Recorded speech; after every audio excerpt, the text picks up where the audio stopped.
I'm Olayami.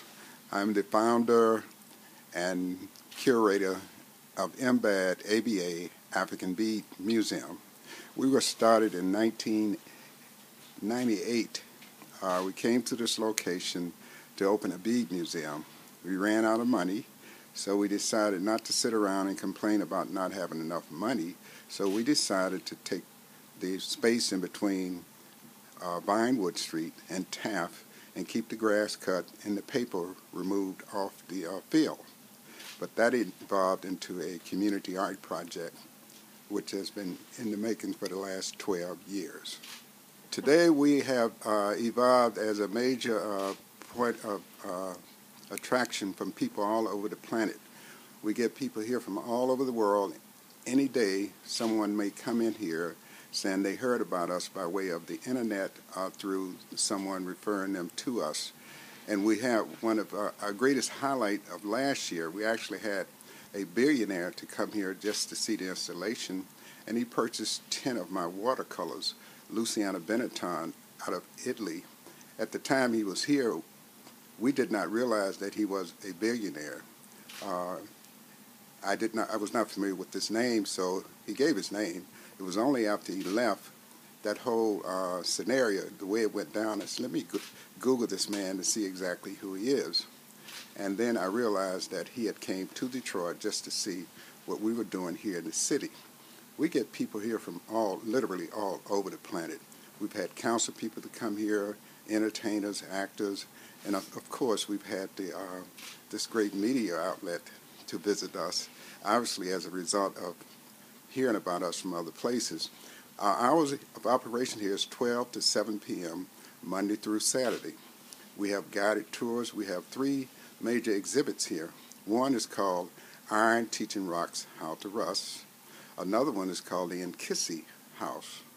And we also have the bead mural that wraps around the building. We have an antique bookstore. We have a gallery for the general public can view some of my art. In 1970, I worked for the Museum of African American History as a curator artist in residence. And I stayed there for about 10 years, and then I began to sell beads. My wife and I opened up a gallery called Dabble's Perrette Gallery. And my goal was to open another museum because I liked the experience of being around people who visit museums. So I began to collect beads that were coming out of Africa at that time. And some of these beads, when I did my research, had never been seen before, no longer available. So I decided to collect these beads because the general ideal, the way collections go, the general public do not get to see those collections. So I wanted to have these beads readily available for people to see them. So that's how the ideal of opening a bead museum came to be. I started collecting beads in the 80s. In the 80s, at Hart Plaza, downtown Detroit, every weekend a different culture was represented in the terms of a festival. And that attracted vendors from all over the planet because you had the Polish Festival, the Irish Festival, the Arab Festival, the African World Festival. And these vendors brought beads with them. And one day I asked this vendor to buy a strand of bead he had wrapped around his neck.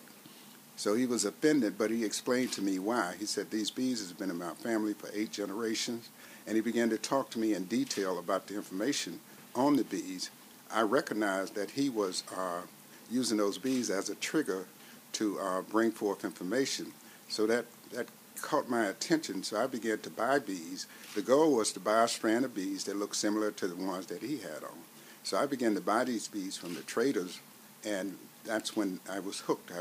I purchased so many beads that I decided that I would sell beads, and since then I've been selling African beads in particular because traditionally the African bead is a little different than any other product on the planet as far as how they use the beads. You could look at a person that wore African beads and determine that person's heritage, any awards the family had received, and it also provided information for the person, the divinar, the medicine person, who was usually the one in the community that someone went through for confirmation if they had some issues to deal with. And if that person has a lot of information about you, you're more at ease and you're more able to accept what they say. And if the mind accepts what you say, it begins to heal itself. So the African system was based on magic, just telling people that this would work, and it would work. So all kinds of fascinating information was found out about bead. I had no idea that I could be holding a strand of bead that was 800 years old and readily available in the marketplace. It's one of the unique things about African beads. And 90% of those beads came out of Europe during the time that they were traded with the African. The country of origin did not realize that a lot of the beads floating around in Africa came from their countries.